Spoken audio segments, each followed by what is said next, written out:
안녕하십니까. 2022년 고품질 무화과 재배 강의를 시작하겠습니다. 저는 오늘 강의를 맡은 영암군 농업교육센터 강필원입니다.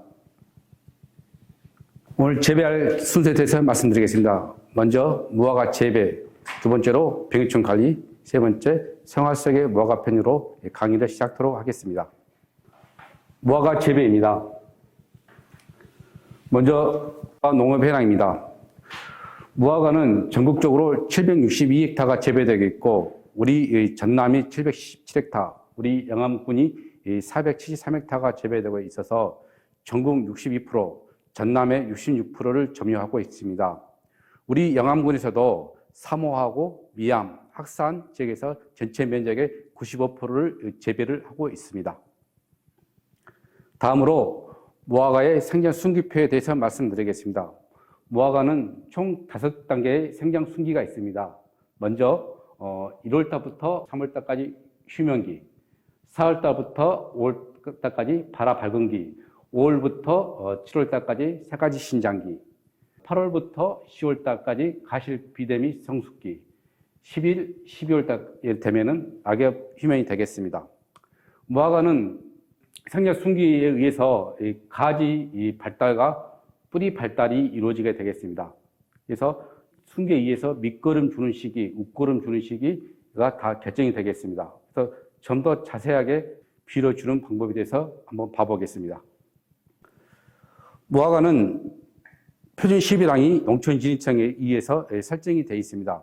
보통 무화과는 5단계의 시비량이 설정되어 있는데 2년생부터 10년생까지 기준이 설정되어 있고요. 비료량은 질소, 인산, 칼륨으로 해서 정해져 있습니다. 일반적으로 10년생 기준으로 보면은 질소질이 13.0kg, 인산질이 5.8kg, 칼륨이 10.2kg가 주게 되어 있습니다. 먼저 주는 방법으로서는 먼저 퇴비를 줘야 되는데 퇴비는 2월달하고 3월달 사이에 발효가 잘 된 우분 퇴비를 300평 기준에서 총 500kg을 주시면 되겠고 그때 같이 고토 석회를 300평 기준에서 100kg를 주시면 되겠습니다. 다음으로 거름을 주는 시기입니다. 먼저 거름 주는 것은 밑거름 1회하고 웃거름 2회로 나눠져 있는데 밑거름은 전체 거름량의 70%를 주면 되겠고요. 웃거름은 거름량의 30%를 두 번에 나눠서 주시면 되겠는데 밑거름은 2월달에서 3월달 사이에 주고요. 웃거름은 7월 상순의 1회, 8월 하순의 1회를 주시면 되겠는데 일반적으로 가장 많이 쓰는 그 비종이 있는데 그 비종에서 제가 밑에다가 이렇게 고시를 해놨는데 21-17 비료 경우에는 300평 기준에서 43kg. 그다음에 웃거름으로 주는 일반적인 그 18-18 비료는 300평 기준에서 11kg. 웃거름도 300평 기준에서 11kg를 주시면은 거름 준 데는 큰 문제가 없을 것으로 생각이 됩니다. 다음은 적기 간수입니다. 무화과는 여름에 크는 과실로서 물 소비량이 상당히 많은 과일이기 때문에 물 관리를 잘 하셔야지만이 적기에 무화과를 키울 수가 있습니다. 먼저 물은 일반적으로 물을 줄 때는 양토 기준으로 해서 보시면은 7일 간격으로 300평 기준, 시바르 기준 30톤을 주시는 것이 가장 좋고 물 빠짐이 심한 사질 토양 같은 경우에는 4일 간격으로 20톤을 주면 되겠고 점질 토양에서는 물이 잘 빠지지 않기 때문에 좀 간격을 늘려서 9일 간격으로 35톤을 1회 간수를 하시면 될 것 같습니다. 물이 부족할 때 식물은 일반적으로 표현을 합니다. 이 지금 사진에 있는 장면은 무화과에서 이렇게 적기의 간수가 이루어지지 않아가지고 잎이 항아가 된다든지 반점이 발생한다든지 다양한 그 생리장애를 나타나는 장면입니다. 특히 이 식물은 여러 가지 영양소가 이렇게 결핍이 되면은 부족한 위치에 따라서 다 이렇게 증상이 각계적으로 나타나기 시작을 합니다. 그래서 식물은 물에 의해서 영양분이 부족하면 표현을 하기 때문에 물 관리만 잘해도 이렇게 그 생리장애가 나오지가 않습니다. 그래서 적기에 물 관리를 잘 해주시면은 또 안전한 농사를 지을 수 있다 이렇게 생각이 듭니다. 다음으로 동해 예방입니다. 2021년 겨울에 우리 영암군에서는 전체 면적의 70%가 동해를 입는 아주 안타까운 해였습니다. 특히 2021년도 1월달 기상이 영하 17도까지 내려가서 피해를 많이 입혔는데 이때 무화과는 특정하게 온도가 내려가는 것보다는 연속적으로 10도 이하 날씨가 며칠이나 지속되냐에 따라서 훨씬 피해 강도가 더 세집니다. 그래서 1월 7일부터 1월 10일 사이에 영하 15도를 벗어나는 아주 심한 추위가 있어서 피해가 컸습니다. 그래서 영암군에서는 이 피해 극복을 하기 위해서 다양한 사업을 진행하고 있고 특히 금년에는 백색 부직포 지원 사업을 실시 중에 있습니다.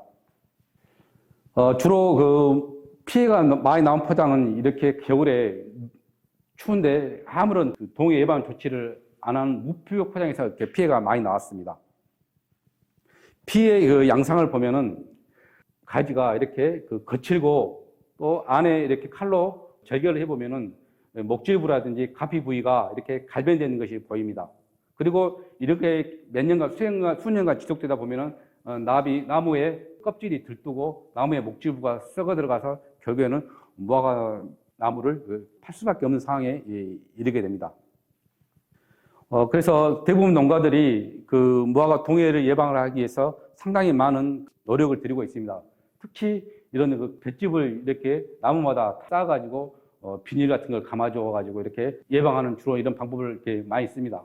근데 딱 그림을만 봐도 상당히 이 노동력이 가다 소요되는 것을 볼 수가 있습니다. 이런 노고 때문에 사람들이 그동안 많이 피복을 않고 겨울을 그냥 무방비로 이렇게 보내기도 했었습니다.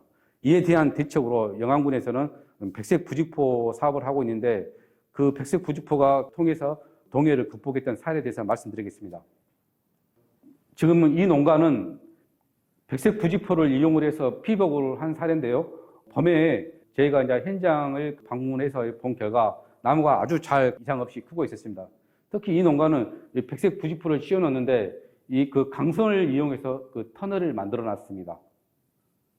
이 강선을 만들어서 터널을 만들으니까 이 공기층이 발생을 해서 따뜻한 공기가 이 안에가 계속해서 잔류가 되기 때문에 외부가 아무리 춥더라도 여기 있는 공기는 또 따뜻한 공기가 유지가 되기 때문에 피해가 많이 없었고 또한 바람을 직접적으로 이렇게 노출되지 않기 때문에 나무가 마른 피해라든지 이 동해 피해가 없었습니다. 그래서 이렇게 부직포를 강선을 통해서 재배를 하다 보면은 이미 이 포장 안에서 일정 부분 생장이 이루어지기 때문에 조기 생장도 또 가능합니다.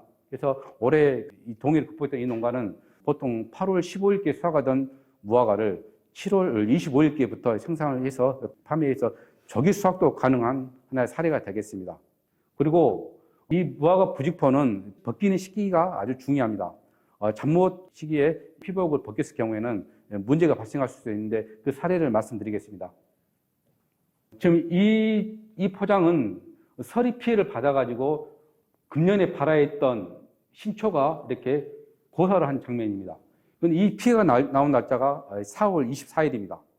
우리 영암군의 일반적인 마지막 서리 날짜는 4월 25일로 저희가 일반적으로 잡고 있습니다. 그래서 이 4월 25일보다 안전하게 약 일주일이 경과한 5월 상순께 부직포를 벗기시면 가장 안전하게 서리 피해를 예방하면서 재배할 수 있는 하나의 방법이 되지 않을까 싶습니다.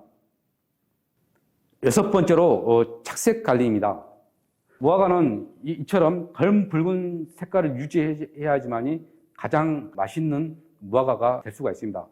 그래서 착색이 되냐 안 되냐에 따라서 무화과의 품질이 결정되는데 이 착색을 잘 이루어지기 위해서는 기본적으로 온도,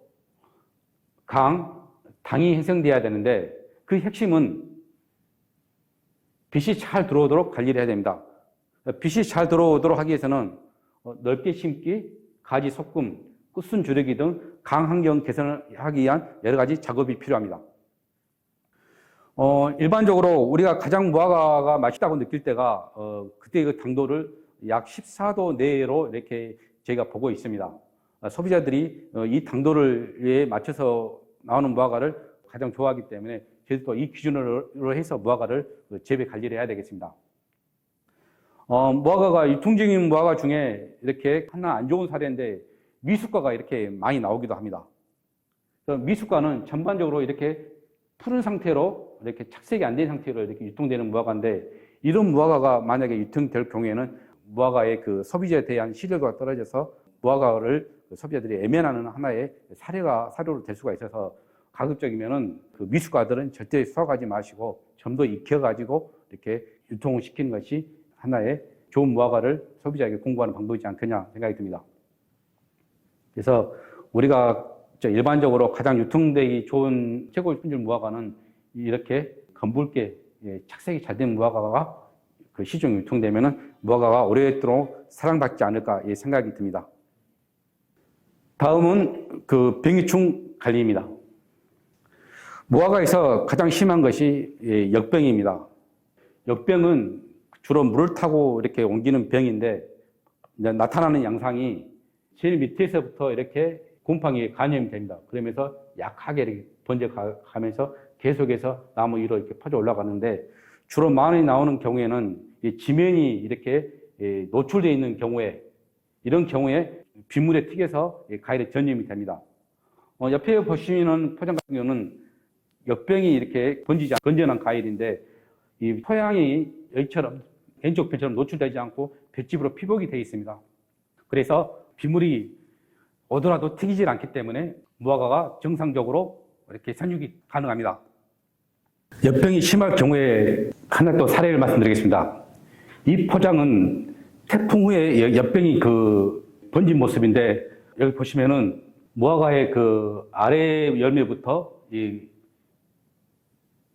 세 번째, 네 번째, 다섯 번째, 여섯 번째 끝까지 이렇게 무화과가 이렇게 역병에 감염된 거고요. 더 심한 경우에는 이렇게 입의 전반적인 건데 입이 다 이렇게 감염된 사례입니다. 그래서 이런 그 역병이 심하게 걸릴 경우에는 아예 수확을 할 수가 없는 상황에 이르기도 합니다. 그래서 무화과에서 역병 방제는 아주 중요한 작업이다. 이렇게 명심하면 되겠습니다.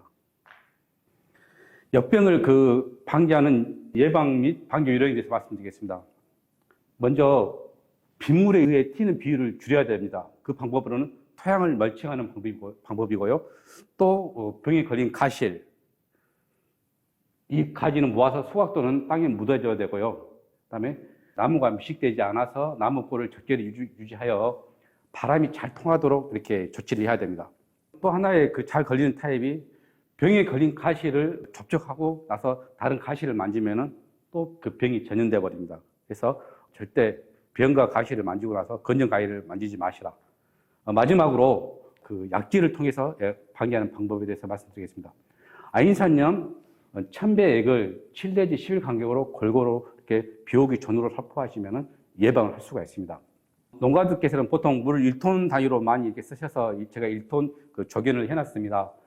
물 1톤은 1000리터인데 먼저 아인산 1kg을 적정한 용기에 잘 녹이고 두 번째 순서는 수산칼륨을 0.83kg 이게 약 830g을 두 번째 순서로 넣어가지고 잘 이렇게 저어가지고 물 1톤에 넣어주시면은 수산칼륨이 중화 역할을 해서 산도 5.8 정도가 이렇게 나오는 아인산염이 만들어지게 되겠습니다. 그래서 이제 그림으로 보시면은 이렇게 큰 소형 박스에다가 이렇게 병에 걸린 것들은 다 이렇게 모아가지고 밖에다가 이렇게 폐기 처리를 하셔야 돼요. 포장해가 이런 병에 걸린 것들이 있으면은 계속 전염원이 되기 때문에 문제가 돼서 별도로 처리를 하셔야 되고요. 그 다음에 이 무화과가 이렇게 재배되고 있는 과정에서 토양이 노출되지 않도록 볏짚을 전부 다 이렇게 덮어가지고 빗물 튀기지 않도록 조치를 하고 또 물에 의해서 전염되기 때문에 물이 잘 빠져야 됩니다. 베이스골을 잘 정비를 해가지고 포장해가 비가 오면은 바로 물이 쭉 빠져야 된다. 이러면은 역병을 예방할 수가 있습니다. 요즘은 조제하기 편하게 하기 위해서 자재 판매사에 가면은 역병 방제용 아인산염 단제를 팔기도 합니다. 아인산염 단제를 이렇게 팔아서 여기에서 그냥 물만 희석해서만 뿌리셔도 되고요. 안 그러면 좀 단순하게 하는 방법은 시중에서 파는 1톤용의 조제하는 양인데 아인산염 1kg짜리하고 수납칼륨 890g짜리를 팔기도 합니다. 그래서 물 1톤에다가 넣으시고 녹여시키기만 하면 됩니다. 그래서 아인산염을 잘 활용하시면 또 쉽게 조제할 수가 있겠다. 다음은 뿌리옥 선충입니다.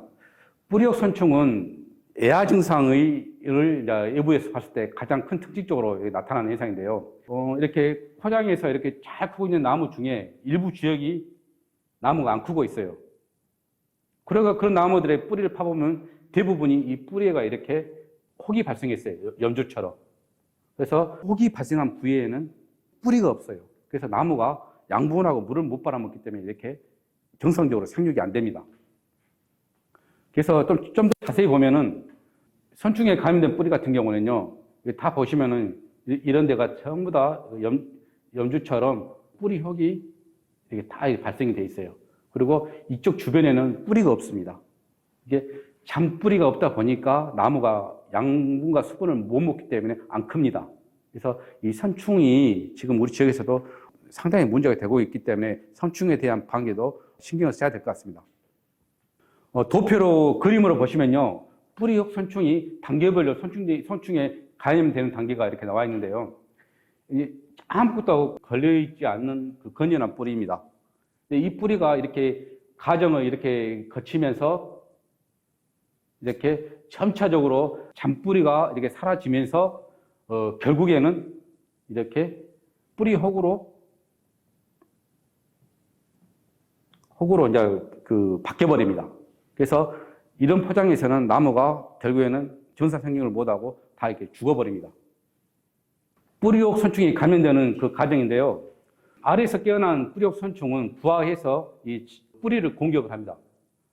이 사진은 지금 뿌리혹 선충이 지금 나무를 뚫고 들어가는 그 과정을 지금 그 전자현미경 쪽으로 보여주는 장면인데, 이렇게 그 나무 속으로 들어가서 여기서 나무 속에서 양분을 계속 빨아먹으면서 얘가 혹을 발생시킵니다. 그리고 밖에다가 그 알을 낳아가지고 그 알이 다시 부화를 해가지고 다시 침입하는 이 과정을 일으키면서 계속해서 선충의 양을 늘리는 그런 그 장면입니다. 그래서 뿌리혹 선충을 예방하기 위해서는 기본적으로 지켜야 될 수칙이 있는데, 선충 피해 지역에서 사용한 농기계는 절대 사용을 하면 안 되겠습니다. 뭐 트랙터라든지 경운기 같은지 농작업을 하고 나서 다른 건전한 포장에 가서 농작을 하면은 또 다 옮겨버리고요. 또 두 번째 중요한 것이 적용약재를 적기에 처리하는 것이 상당히 또 중요합니다. 3월 상중순에 처리하는 것이 가장 중요한 것인데, 이때 왜 중요하냐면 월동 후에 태양을 활동하는 시기이기 때문에 그렇습니다. 특히 부직포를 걷고 경운기로 얕게 로타를 쳐서 작업하는 것이 중요한데요. 이때 이제 감염된 뿌리를 끊는 것이 일단 중요하고요. 그 다음에 약지를 살포로 해가지고 태양 수분을 유지하는 것이 또 중요합니다. 물을 8톤 정도를 살포로 하시고요. 이러면은 약효 지속 기간이 약 45일이 지속돼서 이 시기에 많은 선충들이 방제가 되기 때문에 후기에 밀도가 낮아져서 나무에 큰 피해를 주지 않습니다. 그림으로 또 자세하게 설명을 드리겠습니다. 이어서 보는 그림처럼 먼저 우리가 백색 부직포가 이렇게 포장형이 지금 3월 달에 쳐져 있는데, 여기를 살짝 이렇게 걷어내셔가지고 입지 살포기로 포장 전면에다가 이렇게 입지 약재를 살포를 합니다. 그러고 나서 로타리를 이렇게 치시면 되고요. 그러고 나서 저희가 10월 달에 조사를 해봤습니다. 약재를 처리하지 않은 토양은 토양 100g당 293마리의 선충을 제가 발견을 했고요. 적용 약재를 처리한 그 포장에서는 28마리의 선충을 발견했습니다. 근 10분의 1 수준으로 밀도가 떨어져 버리고 뿌리도 아주 건전하게 바뀌기도 합니다. 이 뿌리는 그대로 선충에 걸려 있지만은 여기 뿌리는 깨끗하게 피해 없이 이렇게 생육하고 있었습니다. 그래서 방제가가 근 90% 이상 나온다, 이런 것을 저희가 실험 결과 확인을 했습니다. 다음으로 총처벌레에 대해서 말씀드리겠습니다. 총처벌레는 주로 이렇게 대만 총처벌레가 피해를 많이 주는데, 초기에 피해일 때는 나무 이 겉껍질은 이렇게 정상적인 겉껍질 유지하는데 안에가 이렇게 가신 부위가 이렇게 변색되어 있습니다. 그래도 이게 이제 점차적으로 심해지면은 무화과가 이렇게 썩어가는 현상이 발생을 합니다. 그래서 총처벌레가 발생을 하면은 무화과 수확을 할 수 없는 지경에 이르기도 합니다.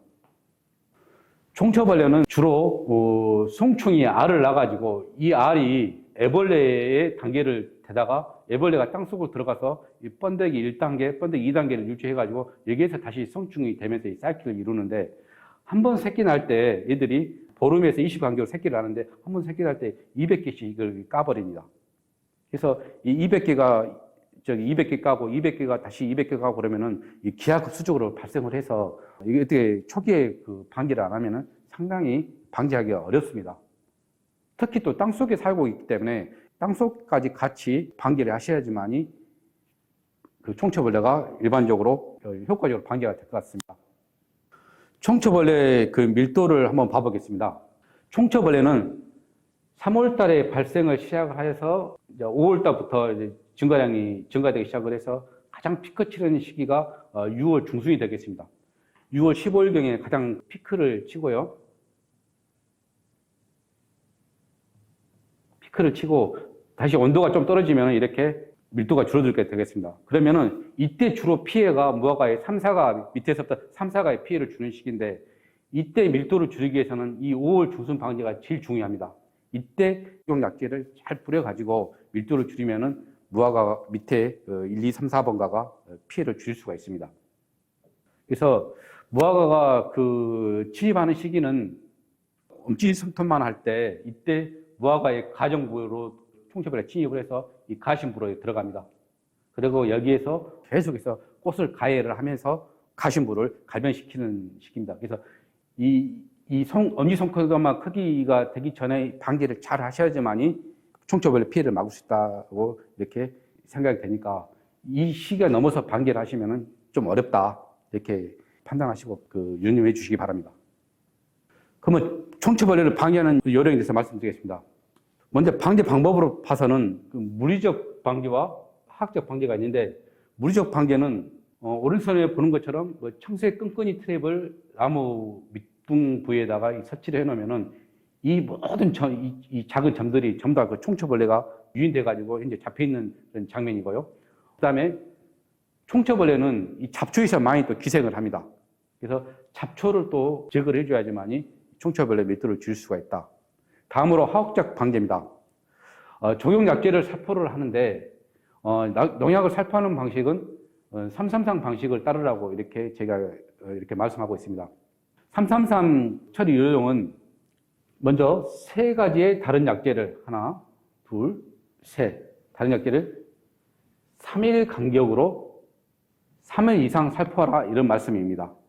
그래서 이 말은 작용이 다른 주작이 다른 그런 약제를 3일 간격으로 3일 이상 살포하면 훨씬 더 효과적이다.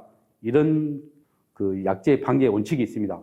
그래서 이 성분제품만 따라줘도 밀도를 많이 줄일 수가 있다. 그래서 약제 방제를 하실 때 또 주의할 게 뭐냐면은 저희가 총처벌레를 그 유인제 높이별로 설치를 해서 밀도 조사를 해봤는데 30cm, 80cm, 103cm 구분해 놨는데 이 지면에서 30cm 근방에서 대부분이 80, 90%가 활동을 합니다. 그래서 총처벌레 방제를 하실 때는 가급적이면 지면에서 30cm 근방에서 집중적으로 방제를 하시고 나머지 이 부분은 좀 방제를 덜 하셔도 될 것 같다. 이런 그 실험 결과가 나왔습니다. 다음으로 응애 피해입니다. 응애는 그 시설 재배하신 분들 포장에서 많이 나오는데 주로 피해 양상은 열매가 이렇게 있으면은 응애는 열매의 가피를 이렇게 먹습니다. 그래서 보시면은 이 녹이 쓴 것처럼 이렇게 갈변 현상이 나옵니다.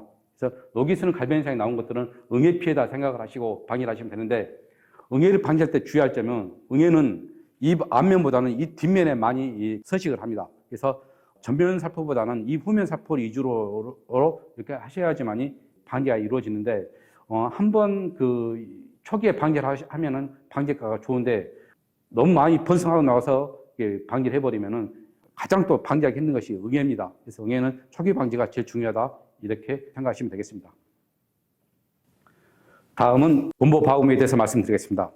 최근에 우리 지역에서 곰보바구미가 발견되고 있습니다. 이 해충은 전반적으로 지금 그 일반 바구미에 비해서 한 3~4배 정도 더 큽니다. 그리고 보시면은 이 등에가 이 격자무늬가 이렇게 돼 있습니다. 바둑박처럼.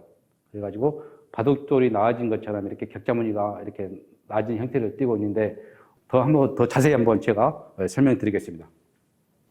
먼저 발생 규모에 대해서 말씀드리겠습니다. 중국 남동부가 원산지며 2020년 7월에 해남 지역에서 처음 발견됐습니다. 노지하고 시설합수 다 발생하며 기준은 무화과, 사과나무 등이 되겠습니다. 형태로 봐서는요, 성충하고 유충 크기가 비슷합니다. 약 1.5cm 내외이며 가슴 등판이 있고 날개는 바둑판처럼 작은 사각 무늬가 있습니다. 특히 이 어린 유충은 강한 턱 구조를 가지고 있어서 나무를 구멍을 뚫고 나무의 심부까지 이렇게 들어가기도 합니다. 그래서 이 생태는 연 2에 발생을 하고 나무 밑에다가 산란하며 알을 대략적으로 알 기간이 10에서 20일 기간이 됩니다. 피해 양상은 성충하고 유충이 다 피해를 줍니다. 먼저 성충은 나무 위에 올라가서 열매를 다 이렇게 갉아먹고 또 줄기도 갉아먹습니다. 그리고 이 유충은 강한 잎 구조를 이용을 해서 아래 구멍 뚫고 들어가 버립니다. 그래가지고 나무가 고사한 증상을 발생하는데 나무가 잘 크고 있는 나무가 어느 날 가보니까 말라 있어요. 나무가 전체가 딱 말라 있는데 그 나무 밑을 딱 봐보면은 지금 보이시는 이 유충이 톱밥을 내가면서 계속해서 파들어가면서 나무를 고사시키는 그런 작용을 하고 있습니다. 그래서 나무가 갑자기 이렇게 고사 증상이 일어나는 경우에는 나무 지지 부위를 땅하고 마주치는 땅 밑쪽을 한번 파보시면은 고무바구미가 이렇게 보이는 경우가 상당히 많이 있어서 방제를 해야 되는데 주로 방제하는 방법은 작물 보호제 같은 경우는 피레스로이드계 약제를 쓰시면 되는데 적용 약제는 아직 고시가 안 돼 있고 일반적 친환경 자재 중에는 이 제충국이 지금 쓰시면 될 것 같고요. 또 물리적인 방법으로는 나무 둘레에다가 끈끈이를 부착을 해서 못 올라가게 하는 방법도 있습니다. 다음은 노린재 피해에 대해서 말씀드리겠습니다. 8, 9월 달에 무화과를 수확하는 시기에 가면요. 초기에 보면은 무화과가 이렇게 곰보처럼 함몰된 증상이 많이 보이기도 합니다. 그러다가 비가 하루 주나 이틀 정도 온 후에 또 포장에 가보면은 이 아까쯤에 곰보 자국이가 이렇게 하얗게 잉크처럼 전무늬가 발생을 합니다. 그래서 곰보바구미가 찍은 이 상처에가 2차 곰팡이가 쓸어가지고 이 노린재 피해를 유발한 것인데 노린재에 대해서 좀 더 자세히 한번 알아보겠습니다. 노린재는 수확기에서는 우리가 일반적인 농약을 살포를 할 수 없기 때문에 친환경적인 방법으로 방지를 할 수밖에 없습니다. 그래서 지금 노린재 트랩이, 유인 트랩이 있는데 로켓형하고 그다음에 통발형이 있습니다. 그래서 로켓형은 여러 가지 노린재를 잡을 수가 있고요. 통발형은 주로 톱다리 개미허리 노린재라는 무화과에서 가장 많이 나오는 노린재를 잡는 그 트랩입니다. 두 개 다 쓰셔도 되는데 통발형이 좀 더 저렴합니다. 그래서 저희가 노린재를 조사를 해봤는데 다양한 노린재가 이렇게 지금 잡힙니다. 보면 썩덩도 있고 톱다리도 있고 갈색도 있고 풀색도 있는데 이 톱다리 개미허리 노린재가 가장 많이 발생을 해서 지금 우리가 실험 중인 장면이지만은 이게 무화과가 이렇게 익어가는 과정이 되면은 이렇게 집중적으로 흡집을 해서 아까 말처럼 곰보 현상을 발생시킵니다. 그래서 그 노린재가 가장 많이 발생하는 시기가 언제인가 제가 조사를 해봤습니다. 그래서 8월달, 9월달 이 집 수확 시기에 이때 가장 많이 발생을 합니다. 이 시기에는 반드시 포장해가 유인 트랩을 설치해서 노린재 피해를 사전에 예방토록 해야 되겠습니다. 이 피해가 상당히 최근에 많이 발생돼서 무화과 품질을 떨어뜨리는 또 하나의 주 요인이 또 되기도 합니다. 일부 농가 중에는 현재 무화과의 탄저병하고 노린재 피해에 대해서 구분을 이렇게 정확히 못 하시는 농가들도 많이 있는데 이번 교육 기회 때 정확히 말씀드리겠습니다. 먼저 무화과의 탄저병은 병반의 특징이 이렇게 바퀴 무늬가 있습니다. 한 바퀴, 두 바퀴, 세 바퀴 이렇게 해서 이렇게 바퀴 문양이 있으면은 이거는 탄저병이고요. 이같이로 바퀴 문양이 없이 잉크처럼 점이 딱 떨어져 있으면은 이것은 노린재에 의한 곰팡이병이다.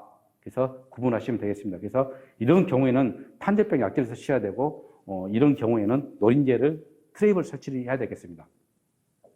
다음은 마지막으로 생활속 무화과입니다. 우리가 무화과의 그 기능성을 많이 이야기하는데 특히 그 무화과는 변비 예방을 이라는 기능성을 갖고 있어서 많은 그 관심을 갖고 있는데 논문 같은 걸 보면은 대부분이 무화과의 기능성에 대해서 변비치료에 좋다는 많은 그 연구 논문이 많이 있습니다. 그리고 일반 TV 건강 프로그램에서 보면은 무화과는 식이섬유가 많아가지고 대장애가 건강이 되고 또 변비에 좋다는 그런 내용이 상당히 많이 나옵니다. 그래서 현대인들은 운동량이 적고 고기 위주로 음식을 섭취하다 보니까 상당히 변비 문제가 많이 발생하고 있습니다.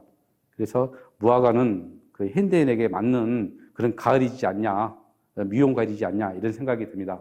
그래서 무화과가 이렇게 전문 세대들이라든지 아니면 노약자들, 소화기능이 약한 노약자들한테는 아주 좋은 과일로 평가받을 날이 오지 않겠냐 이런 생각이 듭니다.